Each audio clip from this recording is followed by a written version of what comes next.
In the charming, quiet town of Fort Valley, Georgia, a young woman is building a future for herself, one that feels hopeful and within reach.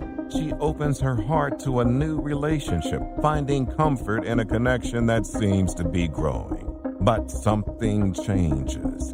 Calls from her father go unanswered, and the silence lingers. What begins as a simple concern slowly gives way to something far more unsettling. What happens when love becomes fatal?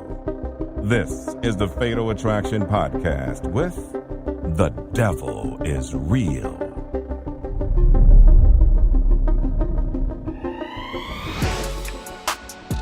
February 14th, 2020. It's Valentine's Day in Fort Valley, Georgia, a town of 9,000 that's home to Fort Valley State University. Fort Valley is a small college town. Anything that's happening has to do with Fort Valley University.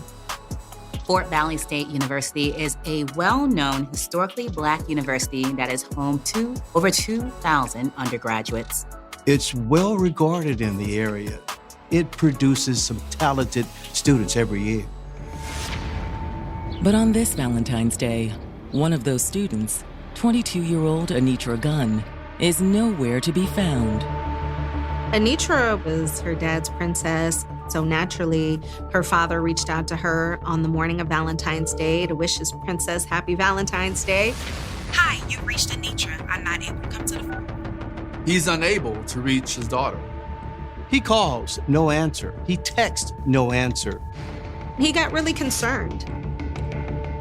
Leave a message and I'll call you back. Hey, this is your dad again. Call me when you get this. It isn't like Anitra to be out of touch. Anitra lost her mom very young, and Mr. Gunn raised her essentially by himself. They had a very close relationship. They talked, if not daily, every other day. The fact that Anitra did not get back in touch with him made him feel like something was going on. Often as parents, we have a gut feeling if something isn't right. His worry growing, Anitra's father reaches out to her boyfriend, DeMarcus Little. Anitra's father contacted DeMarcus to ask if he'd seen Anitra. Hello? DeMarcus Little was a soldier at Fort Gordon, which was a couple of hours away from Fort Valley. Maybe Anitra had gone to see him for Valentine's Day, or maybe they had gone somewhere together. But DeMarcus says no. He hasn't seen or heard from Anitra either. In fact, I was about to call you because she's not picking up her phone. The level of worry and concern and alarm skyrocketed for Anitra's dad. He knew something was up. It seems like she just vanished into thin air. Anitra Gunn was the glue that held her family together. Anitra played the role as the peacemaker. She was just a humble person. Anitra was our mediator. If people in the family was arguing, she would call like, hey, what's going on and why? And, well, you know how this person is. She made sure family stayed family. It's like instantly just hearing her voice gives you a calming spirit, a light in the midst of darkness. That's how I kind of felt like she was. And there had been plenty of darkness in Anitra's life. Her mother died in a car accident when Anitra was a teenager. After the tragedy, Anitra and her siblings had to rely on one another. We always had each other back, but I also believe that once our mother passed, me, my brother, and my sister became even closer because all we had to get through this, because it was the first time that a close death had happened to us. And so we shared that bond with each other, knowing that we've been through a lot. But Anitra's closest bond was with her father. After my sister passed, they moved with their father to Atlanta. He had to step up as a father. He did. He stepped in and he was like, now it's time for me to do what I got to do for my children now, because they only have me. With her father and siblings' loving support, Anitra managed to move past the tragedy and finish high school. She was very popular. She always been, very kind and outgoing. She just always had high spirits and positive energy. Anitra was also an amazing singer. She had a voice of an angel. She was always singing. Any type of song, any gospel song, anything like that, she could sing it. But animals were her true love. She was extremely passionate about animals. Dog side the road, wounded. A cat side the road, wounded. She take him in. It was her love of animals that brought her to Fort Valley. She wanted to go where she could specialize in something that she loved. She dreamed of becoming a veterinarian. Fort Valley State was the perfect place for her. At Fort Valley, the aspiring vet proved just as popular as she had been in high school. She was definitely the life of the party. And it was at a party in 2019 that she met DeMarcus Little. Hi. Hi. I'm DeMarcus. Okay. DeMarcus, my name is Anitra. There was an instant attraction there.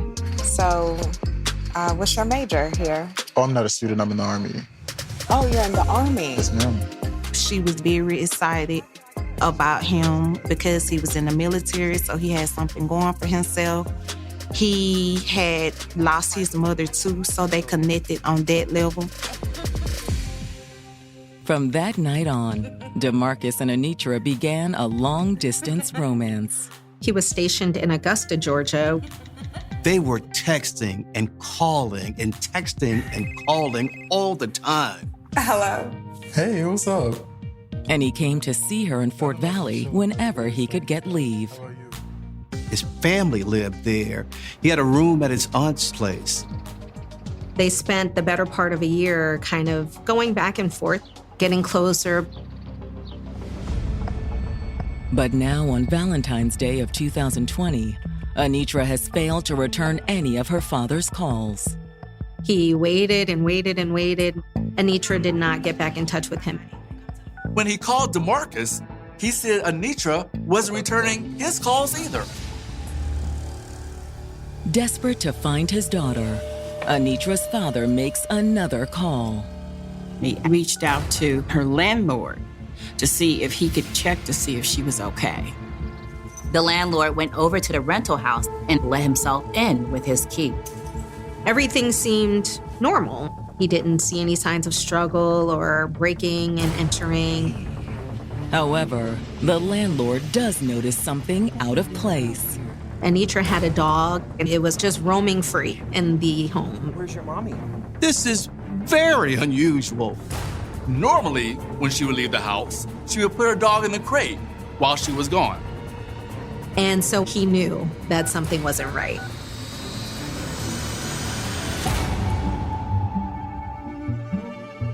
Uncertainty looms as unanswered questions persist and a family's resolute in their quest for truth.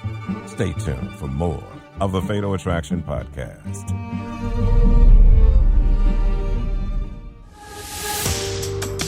"22-year-old Anitra Gunn was on the path she'd always dreamed of.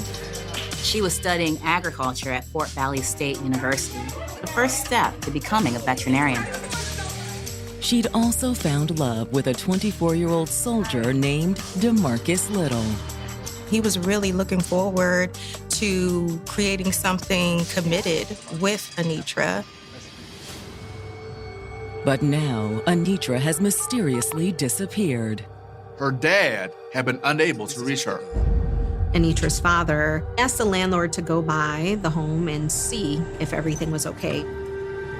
There was no sign of Anitra, but the dog was not in the crate that she always put it in when she left home. Something was amiss. No. Alerted by her landlord, Anitra's father calls the police. It's a very common thing, especially around finals time or spring break. We'd get 4 or 5 phone calls of parents who hadn't heard from their children. When officers arrive, the landlord lets them into the home, but they don't see any cause for alarm. They didn't see anything out of the ordinary. The police figure it was just a case of miscommunication. But by the next morning, February 15th, there's still no word from Anitra. And her father decides to take matters into his own hands. Anitra! He decided to drive down to Fort Valley, Georgia, about 100 miles outside of Atlanta, with her brother to go and check for himself what exactly was going on. They get there and goes to her house, knocks on the door. Anitra, you home? There's no answer. Her car is not in the driveway. Unsure of what else to do, he decides to call Anitra's boyfriend DeMarcus a second time. No, she's not. Hey, so this is... DeMarcus was in town on leave. I'm gonna go to the police station. He shows up worried about what might have happened to her. While Anitra's father heads to the station to file a missing persons report, DeMarcus and Anitra's brother set out to search for her. They will start driving around town, trying to look for her car. Once at the station, Anitra's dad brings the police up to speed. He explained that she still wasn't answering her phone. All night last night, around 3 or 4 times, not going to voicemail. But as Anitra's father is talking to the police, DeMarcus calls to say that they found her car. They located her vehicle 2 blocks from her residence. Tell them don't touch anything on it, okay? Then the police drive to where DeMarcus and Anitra's brother are waiting with the car. The bumper was ripped off. There was a lot of debris around it that wasn't from that area. Inside the car, the police find Anitra's purse. They found her wallet, and it had money in it and her credit cards. The only thing that was missing was her cell phone. Hoping to learn more about Anitra, the police turn to DeMarcus. You the boyfriend? The ex. DeMarcus explained that he and Anitra were in a bit of an on-again, off-again relationship. Y'all not together. You just still messing with each other. He also says that they ran into each other the night before Valentine's Day. We had went to a party Thursday night. They danced, they talked, they went out to Waffle House to eat with their friends until like 2 o'clock in the morning. We was good. We went to Waffle House and everything. We was straight. In fact, DeMarcus says things had gone so well that he and Anitra ended up in bed together. We came to my aunt's house and did what we did. And we woke up next morning just talking. But he says that at around 11 o'clock that morning, Anitra had left. Call me later, right? Yeah, I'll, after my interview, okay? All right. She left, said she had to go to an interview. So she left, and she sent me a text at 11:53. Can you show me? After questioning DeMarcus, police have Anitra's car towed in for processing and then follow up with DeMarcus's aunt to verify his account. She corroborated DeMarcus's story. His aunt saw them when she got home from work. About what time was that? Probably like 3:35. She's a nurse and works late. I saw the security light on. I saw somebody standing at the door. And when I opened the door, it was Anitra was standing in front of him and he was behind her. She says that when she left the next morning, Anitra's car was still parked outside. It was parked next to my husband. When she returned home in the afternoon, Anitra's car was no longer there. Based on what DeMarcus and his aunt said, it seems like they may not have been the last people to see Anitra. Back at the station and hoping for a lead on who Anitra could have been in contact with after leaving DeMarcus's, police follow up with the other friend she'd been hanging out with the night before she disappeared. Her friends had confirmed that they were all together at a party and then went out for some late-night food afterwards. They said that everything seemed fine between DeMarcus and Anitra, too. However, Anitra's friends also add another angle to the mystery. Anitra was dating another gentleman by the name of Scoot. There was maybe a love triangle type of situation.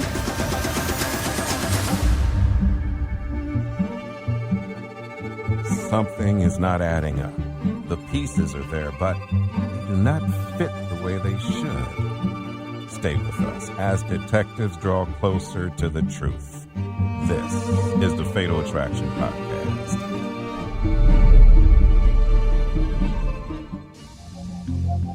Police searching for Anitra Gunn have learned that the missing college student was seeing another man in addition to her on-again, off-again boyfriend, DeMarcus Little. Anitra wasn't in an exclusive relationship with DeMarcus. As police are interviewing family, friends, there is a name that continues to come up. His name is Franklin Jennings. Everyone around Fort Valley State knew him as Scoot. Once they've identified Scoot, detectives bring him in for an interview. They want to know what was the scope of his relationship with Anitra. According to Scoot, there really wasn't much to tell. I wouldn't really say a relationship. He was just a friend, somebody who would come over and they would just chill, watch movies. But they were, at least on one occasion, friends with benefits. He does admit to the police that they were intimate one time. But it ain't nothing. She told me that it ain't nothing. Anitra decided to friend zone him, if you will, and he was okay with that. And he denies seeing Anitra on Valentine's Day. Face to face, I haven't seen Anitra since when. However, Scoot said that Anitra did send him a text that morning. I'm gonna show y'all. I'm gonna show y'all. Right now, 8:11, I did. I'm gonna come to your house.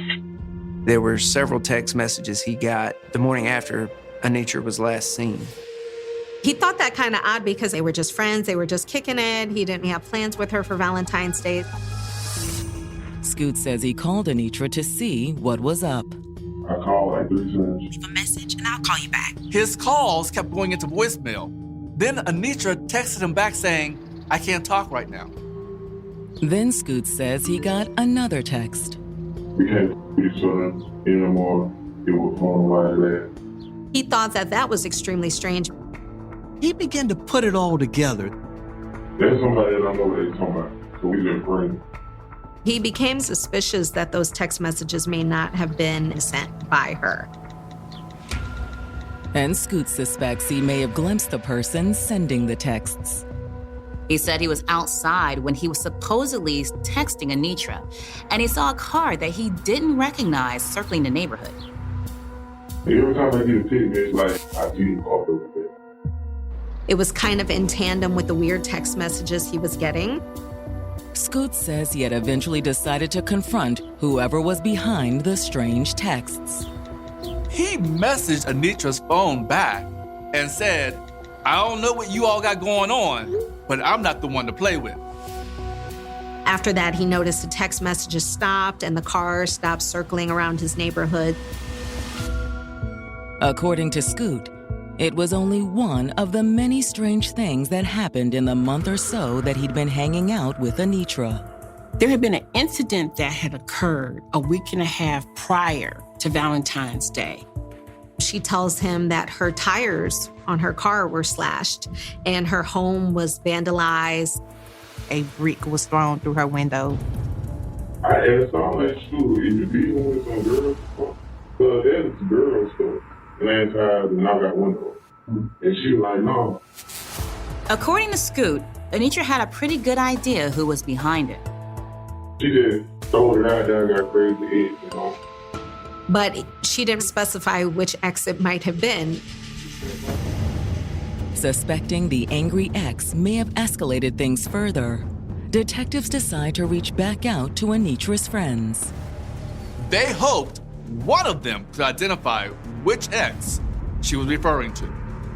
The police asked them, do they know of anyone that might have a vendetta against Anitra?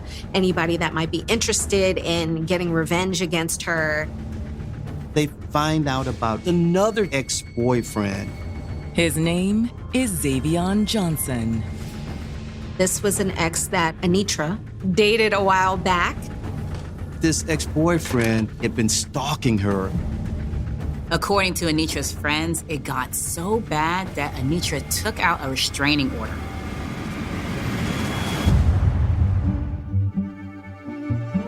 Lies, deceit, and betrayal. The secrets are being revealed. Stay with us for more of the Fatal Attraction Podcast. Detectives investigating the disappearance of Anitra Gunn have just learned that an ex-boyfriend named Xavion Johnson had been stalking the 22-year-old college student. He had been stalking her to the point that she had to get a restraining order against him. He didn't really know how to fall back and let go and just let things be. So she got really scared about that. Had she been right to be scared? Police are thinking, did he have something to do with her disappearance? When the detectives talk to Xavion, he denies having anything to do with Anitra vanishing. Why don't you tell us what you know about Anitra? I heard she was missing, but I don't know anything about that. He also denied slashing her tires or breaking the windows in her apartment.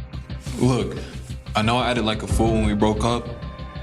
He was kind of following her around campus, being a bit menacing. But Xavion says he wised up after the restraining order and finally moved on. I got a new girl now. In fact, he claimed he spent Valentine's Day with her. When detectives follow up on his alibi, it appears to check out. Xavion's new girlfriend said he had spent the entire day with her. His alibi being solid, the police kind of, stepped back and began to explore some other possibilities. Thanks. While the police regroup, word of Anitra's disappearance spreads on campus and throughout the small community of Fort Valley. The Fort Valley community was very involved in helping us look for Anitra. They organized their own searches. They were there for us emotionally. As the family holds on to hope of finding Anitra, one of her best friends reaches out to detectives and urges them to take a closer look at DeMarcus. She painted a toxic, overbearing, abusive relationship that was totally different than the picture DeMarcus painted. They have a history of very violent stuff. It was a side of the relationship that Anitra's family had never seen. I did notice that they were having quite a few arguments and disagreements. I did not know that they were physically putting their hands on each other.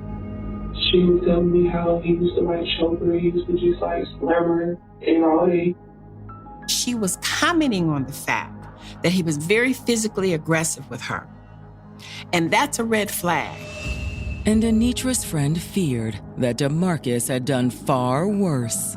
He used to threaten to kill her sometimes. Her friend said that she urged Anitra to stay away from DeMarcus. But she says Anitra had a hard time letting him go.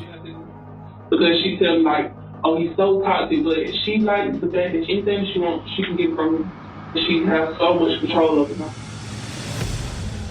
It's enough to leave detectives wondering if Anitra and DeMarcus's pre-Valentine's hookup had taken a disastrous turn.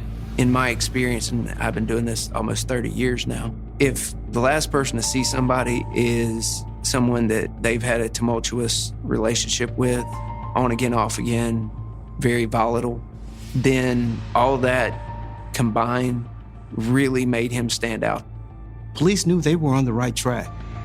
Everything, at least in my mind, pointed back to Mr. Little. It wasn't looking good for DeMarcus, but detectives can arrest someone based on a hunch.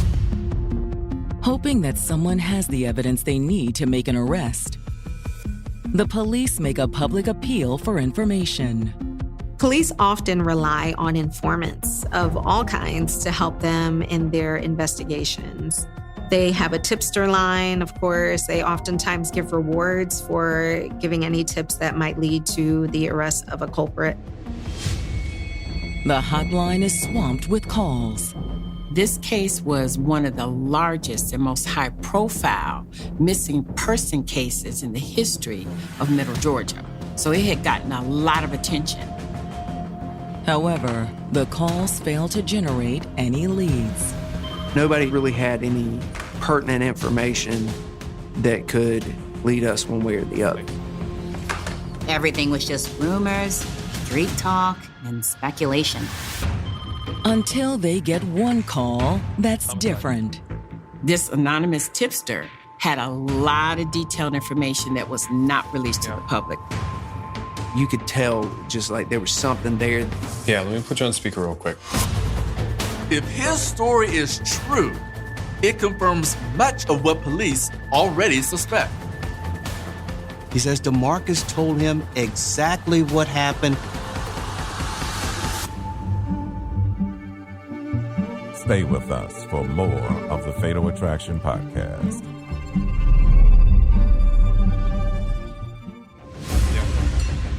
Detectives searching for Anitra Gunn have received a phone tip from a man who says he knows what happened to the missing college student. The tipster agreed to speak with the police directly. Once at the station, he starts by explaining that he and DeMarcus go way back. This tipster was actually a longtime childhood friend of DeMarcus. He said 2 days after Anitra went missing, DeMarcus texted him and said he needed to talk. I thought he was just upset that she was gone. He says that when he met up with DeMarcus, that seemed to be where the conversation was heading. DeMarcus told him that on the morning of Valentine's Day, he was really serious about getting back with Anitra. Anitra and him were at his aunt's house. They had been intimate. It's Valentine's Day.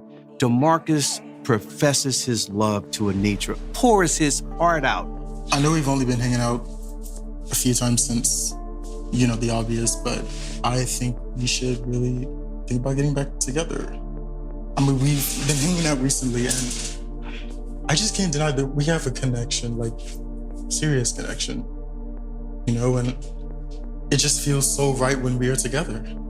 But according to the informant, DeMarcus didn't get the response he'd hoped for. Please, okay? Not this morning. She laughed at him. She was not interested in being exclusive with DeMarcus. So what did he do? So he just lost it. He becomes enraged. You think this is funny? Marcus, I'm not saying it's funny. I'm just saying It's not. It's just always emotional with you. Because I'm emotional when I'm with you. Right, and you want a relationship, and I'm not really interested in that right now, okay? Seriously?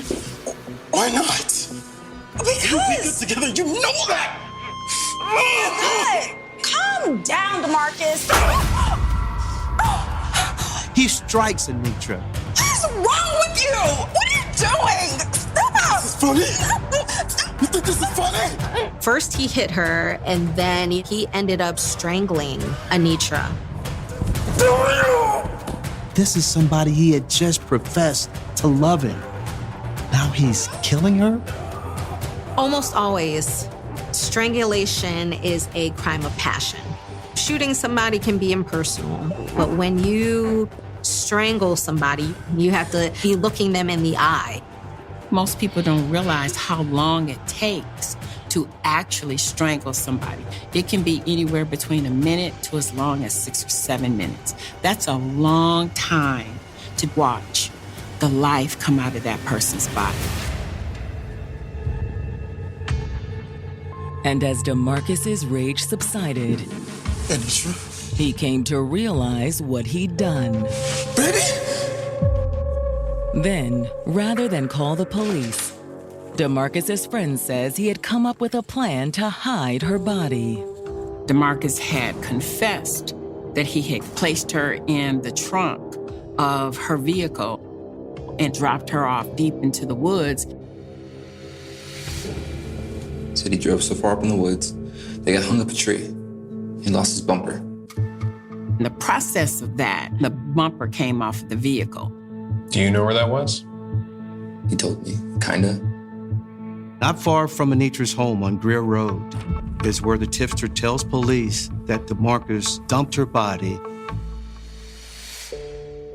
After the interview, detectives head out to the location he indicated. It was a pine thicket that she was left in. There was a trail that had all these saplings that had been run over. They follow tracks that lead them right to this makeshift grave. It was covered with all kind of leaves and limbs. And that's why they find Anitra's body. Detectives have little doubt they've found the missing college student. It's February, so even in Georgia, it's fairly cold out. So the state of her body was fairly pristine given the circumstances. However, they still needed the medical examiner to confirm the identity. Police take Anitra's body to the medical examiner. Then they make the difficult call to Anitra's family. We got a call and they said they need us to come to the police station because they were looking for DNA. It became real. It became real. And we knew it was her. We knew it was her. My mama received the phone call and she was like, they found her, but she was gone. I've never felt the same since. The DNA analysis confirms what everyone fears. They found Anitra's body. The autopsy also reveals how she died. That examination showed that, in fact, Anitra had been strangled to death. It was exactly what DeMarcus's friend had told detectives. However, it isn't quite enough to charge DeMarcus with murder. So far, their entire case hinges on their informant's word. There wasn't a whole lot of physical evidence. It wasn't like blood spatter because she was choked to death. Hoping to tie DeMarcus to the patch of woods where they found Anitra's body, the detectives subpoena his phone records. If you have an Android phone, Google tracks everywhere you go.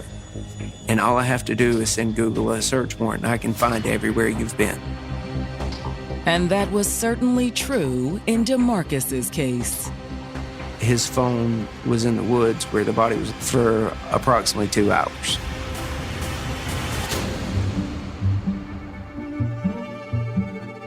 Lies, deceit, and betrayal. The secrets are being revealed. Stay with us for more of the Fatal Attraction Podcast.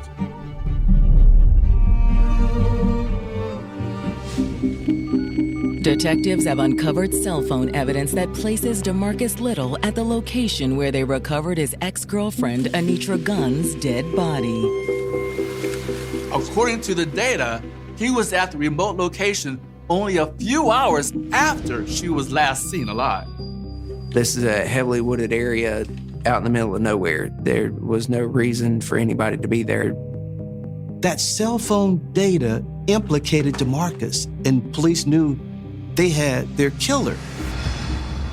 However, that's not all the cell phone records tell the detectives. Law enforcement were able to get DeMarcus's cell phone text records, and they saw this pattern of these very abusive text messages. I have seen far too many times where females and males as well have been in these relationships where they're constantly being talked down to. They're constantly, being told they're worthless or things of that nature. Eventually, Anitra had had enough. She was talking about how she wanted out of the relationship. This wasn't working. They needed to go their separate ways. Detectives suspect it was Anitra's desire to end things with DeMarcus that caused him to end her life. It's the classic, if I can't have you, no one can scenario. Convinced they've identified Anitra's killer, the detectives bring him in for another round of questioning. So I guess you heard Anitra's body was found? Yeah. It's just awful. At this point, detectives are trying to confront DeMarcus with what they knew. Someone told us you guys have been having problems. That you slashed your tires, broke her window. Yeah, that was me. He admitted to throwing the brick through the window. According to DeMarcus, it was pure jealousy. About 2 weeks prior, Mr. Little made a surprise visit down to Fort Valley. And Miss Gunn was actually on a date watching a movie with the guy she was seeing there in town. And he threw a brick through the window. But that's all I did. I don't believe you, DeMarcus. I told Mr. Little I thought he did it, and he swore up and down he didn't. I would have never hurt Anitra. She was everything to me. He kept referring to Anitra as his soulmate and how much he loved her. But that doesn't stop the detectives from placing him under arrest. He was charged with felony murder, malice murder, and aggravated assault. In the state of Georgia, there are two separate ways to commit murder. Malice murder, which is with malice and aforethought, or felony murder, in which you committed a felony which resulted in somebody's death. It's essentially the same as first and second degree. Informed of the arrest, Anitra's family is angered by the depths of DeMarcus's betrayal.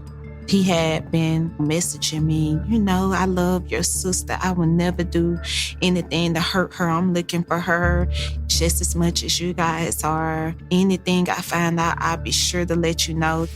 So I was definitely disappointed and angry. Anitra's family wanted justice. They wanted DeMarcus to pay. But when DeMarcus goes on trial in March of 2022, will justice prevail? There is very little physical evidence that DeMarcus actually committed that crime. Without his cell phone data, we never would have been able to prosecute this case. The prosecutors rely heavily on those cell records as they lay out their case. Those cell tower records nailed him because the cell tower records showed him at the exact location where her body was located. When it's the defense's turn, they rely on one witness, DeMarcus. He took the stand, saying that he did not commit this crime. He's emphatic, he's defiant, he's insistent that he did not kill Anitra. He kept professing how much he loved her and what she meant to him. He told the prosecution, "You're trying to make me out to be a monster." Him taking the stand, he was trying to personalize himself and let the jury see that I'm a human being too. But if that was DeMarcus's objective, he failed. His demeanor was very cold, just cold, staring straight ahead. He didn't even look us in our face. The whole time he's sitting on the stand, he couldn't even look at us. He didn't care how we felt. He didn't care what had happened to her. And if he did, he never showed signs of it. When they put her up on the screen and he did not blink his eye, I knew then, the devil is real. Because he never changed his expression on his face. DeMarcus's testimony does little to sway the jury. The jury came back in 2 hours. They find DeMarcus Little guilty of felony murder. However, the jury doesn't find him guilty of malice murder. The jury determined that he was not guilty of malice murder because it was more of a spur of the moment. She's laughing at me, she hurt my feelings, and now I'm overwhelmed with emotion, with grief, with anger, with resentment. The judge sentences him to life without parole. Best news I ever heard in my entire life is when she gave him life without parole.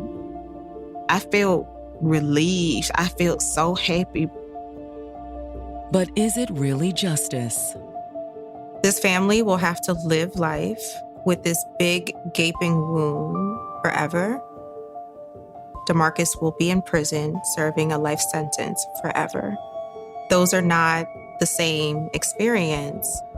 I know God makes no mistakes, but you can get phone calls in jail. You can't get phone calls from heaven. It's not fair that we have to wake up every day and try to remain calm and knowing that it's something that's going to stick with us for the rest of our life. It just wasn't fair for him to do that and then just not care at all. Like, not even one bit. He never expressed remorse. He was a narcissist. He didn't care about anybody but himself. He saw women as a toy, as something that he could possess. In the aftermath of Anitra's tragic death, her family hopes her story can serve as a warning to others. A week after Anitra trial, a young lady called me and she was telling me about a situation that her friend daughter was going through with the same thing that Anitra was going through. And she was like, what do you think I should do? And I immediately like, do what's gonna save that person's life. Don't worry about how they're gonna feel about you afterwards. You don't want it to get too late. Because the loss may be too much to bear. Anitra was literally just now about to start going after her dreams and her goals and really just get her life started. Her name will always live through us. It will never be forgotten.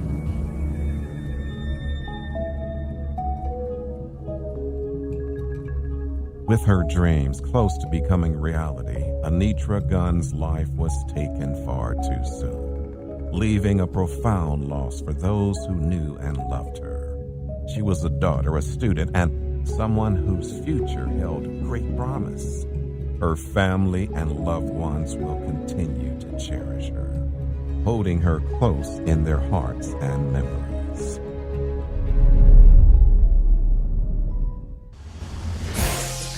She'd spent her entire life caring for others. She has such a loving, nurturing personality. She was a very responsible young woman. She never put herself first. But she found someone who did. Let me get my purse. Okay. He makes her the center of his world. That was very positive for her. She was ready to take that next step. Only she never would. In Texarkana, Arkansas, a 35-year-old woman known for her caring nature has suddenly gone missing. When she fails to show up for work and stops responding to calls, her family and friends become increasingly concerned. A mother's intuition, something isn't right. As the search for answers unfold, the reality of what may have happened begins to take shape. Tune in to the next episode of the Fatal Attraction Podcast. We will see you in the next episode.